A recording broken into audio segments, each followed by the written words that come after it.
Hey, good afternoon. This is Brad Langdon, MarineMax Lake Norman. Today I want to walk you through a new 38 GLS cruiser's yacht we just got in stock. We'll start back here at the back. To the port side, you'll see you have your shore power door. Your shore power and breakers are back here, as well as your dockside water and your wash down. You have a remote control for the stereo back here, charging port, waste dump, a very large area for seating. You also have this beach door that folds completely down to water level. Certainly opens everything up for entertaining. This back rest right here folds back and forth to give you more accommodating seating. You have a big U-shaped stadium seating area here.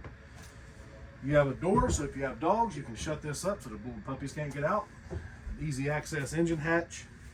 Here to your kitchen, you have a electric Kenyan grill, big enough to put plenty of burgers and hot dogs. A nice stainless fridge, teak storage door to your cabinets, freshwater sink, plenty of cup holders, another power outlet here, and a TV mount here. Off to the starboard side moving forward at the helm, you have two 12-inch Simrad units, single push button toggle breakers, tilt steering wheel, digital throttle and shift, automatic trim tabs, and of course the much needed joystick. Here you have a bolster that folds up and down, teak footrest on both sides. To port, you have two nice bar stools. You'll see your 12-inch Rockford Fosgates subwoofer. Moving forward, you have a nice big opening windshield, storage to both doors to port. Up in the bow, you've got a very large seating area, accommodates at least 6 people.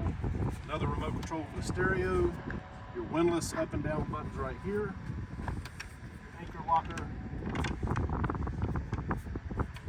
It's finished off. Wash down up here also for your anchor locker. Next video, we'll move you back to the cabin. Hey, this is Brad Langdon again, MarineMax Lake Norman. Clip 2, we're going to be down in the cabin of 38 GLS. We'll start out right here. You'll see the port side. You have a nice microwave. Operates on shore power and generator. A very nice smart LED TV. Another refrigerator down here. Forward, you'll see you have a teak table that folds out. You have a filler cushion that works inside here to make into a bedding. Off to the starboard side, you'll see that you have a switch panel conveniently located underneath the seat. So you access everything for switching, and it hides away. You also have a very large wet head, vacuum flush toilet, plenty of natural light inside, and you also have LED lighting. Moving aft, you'll see a very large aft cabin bunk area for your bedding overnight. And you have 3 large tread teak steps. That's your cabin. Hey guys, that's going to conclude the 38 GLS today at MarineMax Lake Norman. If you want to take a look at this boat in person, come out and see me. My name's Brad Langdon. We'll be here to see you.